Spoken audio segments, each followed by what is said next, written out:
la bienvenida al doctor José Narro. Como siempre, doctor, es un placer saludarlo, escucharlo, porque usted es muy sensible a las personas, a las historias, a los testimonios. Más allá de las cifras, siempre tiene una visión humanista de la situación. ¿Qué pasa? ¿Por qué estamos normalizando la falta de una buena administración pública? Que de repente la gente no tenga un hospital a donde acudir o que termine yendo a cualquier farmacia patito como algo regular, aunque le pueda salir más caro. ¿Por qué estamos normalizando esa falta de empatía, incluso de humanidad, para atender la salud de las personas? Sí, pues ese es un problema complejo, Joely, el que en estas notas, en este reportaje y en el comentario de usted se enmarca. Yo no tengo duda de que existe, y déjeme dar un punto de vista, no para equilibrar, porque si hubiera un solo caso, uno solo, donde hubiera un trato inconveniente, inadecuado, donde se tuviera una falta de empatía, de cercanía, donde no hubiera calidad, donde se afectara al paciente, uno tendría que inconformarse y decir esto está mal.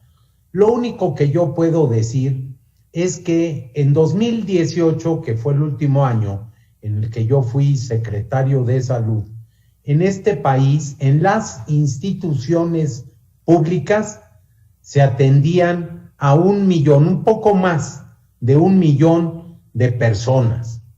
Esto es, hay un tema de enorme cantidad y en donde, sin lugar a duda, hay problemas de insuficiencias, de ineficiencias o de maltrato al paciente por parte del personal. Uno tiene que reconocerlo y uno tiene que decir eso no está bien. Un paciente acude a la medicina pública principalmente porque tiene la necesidad de hacerlo, porque tiene un problema, porque busca una solución. Y la solución a los problemas de salud no están solo en el medicamento, en la intervención quirúrgica, están también, y de manera muy importante, en el trato, en la comunicación, en el sentido humano que deben tener las profesiones de la salud. Afortunadamente, son menos los casos, pero igual de dolorosos para quienes los sufren. A ellos no les convence el argumento de que son una fracción pequeña. Para cada uno de los afectados es todo. Hubo un caldo de cultivo para el crecimiento exponencial de estas farmacias patito, por decirle de alguna manera, no demeritando el trabajo de los médicos, porque en efecto hay muy buenos médicos en las privadas, en las gratuitas, en las de costos baratos, pero hay un caldo de cultivo para que este tipo de negocios crezcan. Lo que hay es una necesidad, efectivamente, ese caldo de cultivo es la necesidad. Y usted lo decía también en la nota, Joely, y tiene razón, el sistema de salud, el sistema público de salud de México requiere de más recursos, de mayor presupuesto, necesita sin duda alguna de más médicos, enfermeras, técnicos, químicos, trabajadores sociales, requiere personal, pero requiere también insumos, requiere abasto, requiere de equipamiento, requiere de muchas cosas. Y desafortunadamente, no solo ahora, no en estos 2 últimos años y medio o 3, crónicamente los servicios públicos de salud, en particular los de los servicios estatales, han carecido de los recursos necesarios. Necesitamos convencernos que México tiene que hacer una mayor inversión para salir adelante, 1, y 2, organizar mejor los servicios. Tener fraccionado el sistema, para empezar en instituciones de seguridad social, instituciones para población que carece de seguridad social, y después tener las divisiones, el IMSS, el ISSSTE, los servicios estatales, los ISSSTES, estatales o incluso municipales, Pemex, Marina, Sedena, son demasiadas instituciones y se duplican innecesariamente los recursos. Incluso en los servicios para población no derechohabiente habría que distinguir lo federal de lo estatal, y en lo federal los servicios de la Secretaría de Salud y los propios servicios estatales e IMSS Bienestar. Es un sistema fragmentado que desperdicia los escasos, muy escasos recursos que se tienen. Muchos hemos insistido y no lo hemos conseguido. A México le urge un verdadero servicio nacional de salud. ¿Y cómo crear ese Servicio Nacional de Salud? Usted, exsecretario, que ha tenido pláticas, acercamiento con otros exsecretarios que tienen la experiencia, que tienen el conocimiento, que tienen la visión, más allá de la necesidad política por un cargo, que en este momento de verdad ya le pueden apostar a la recuperación del sistema sanitario del país.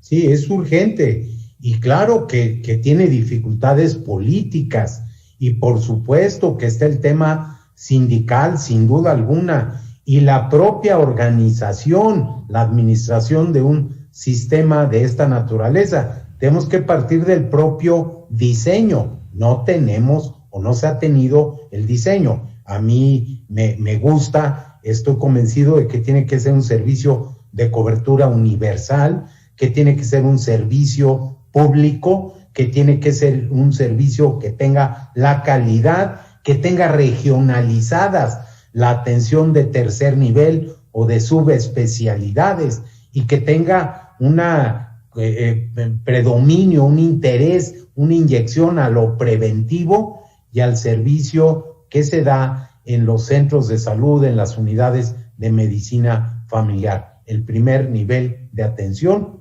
se tiene que fortalecer, pero sí se puede, y uno esperaba que el servicio tipo Dinamarca, que se nos aseguró tendríamos en diciembre del año pasado, pues no solo no lo hemos alcanzado, o antepasado ya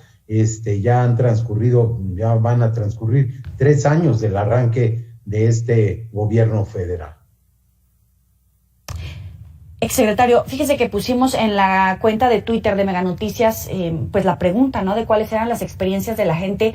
A mí me conmueve particularmente cuando nos cuentan historias de que por no saber qué hacer acuden a estos servicios porque tal vez también no tienen cómo pagar una alta especialidad y terminan pagando el triple o pagando con la vida de los seres queridos, de los hijos, de los padres, de los abuelos. Cuando hablamos de exceso de mortalidad, podemos hablar también de la irresponsabilidad, de una mala administración, de falta de experiencia, incluso de falta de estrategia para organizar a un sistema de salud que sí, enfrentado a una pandemia, pero que tal vez nos ha faltado reaccionar o en este año aprender y empezar a cambiar. Bueno, tenemos ya más de 18 meses con la pandemia, y claro que es una situación extraordinaria, no única, la más grave, sin duda alguna, a lo largo de los últimos 100 años, de un siglo. Pero hemos tenido problemas de epidemias y de pandemias que han afectado a nuestro país. Claro, tiene usted, Joely, toda la razón. La estrategia que ha seguido insistentemente, sin corregir, el gobierno de la República es una estrategia fallida. Yo nada más quiero decir, y son datos oficiales, hay 338,000 defunciones en exceso, casi 340,000 defunciones más de las que se esperaban en 2020. Y está la pandemia, está la COVID como problema, pero perdón, hay 50,000 diabéticos adicionales que fallecieron. Perdón, hay cerca de 60,000 cardiópatas que perdieron la vida. O sea, no fue solo COVID, es que se desatendieron también otras patologías. Se les dijo, si te enfermas, mejor no vayas a los hospitales. Pues eso es gravísimo, ese es jugar con la vida de las personas. Entonces, sí, ha habido una falla grave, muy, muy grave. En todas partes del mundo tuvieron o tuvimos o tienen COVID.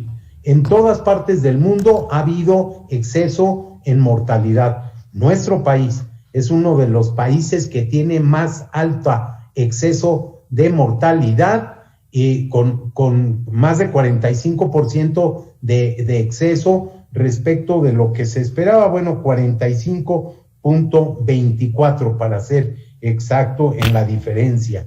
No, ha fallado la autoridad sanitaria, ha fallado la estrategia, ha fallado la coordinación, han fallado muchas cosas. Lamentablemente se pagan con vidas, lo dijimos. ¿Y será que este 2021 podemos tener un mejor saldo para hablar de personas que lograron salvar la vida y que no necesariamente son parte de este saldo negro? Y también pues saber del INSABI qué futuro le ve, porque vamos a la mitad y parece que está en terapia intensiva, si me permite. Sí, porque se hizo precipitadamente. Las cosas son para mejorarse. Las instituciones normalmente tienen la posibilidad, por los desarrollos, por las innovaciones, por los avances, de irse no solo consolidando, sino mejorando.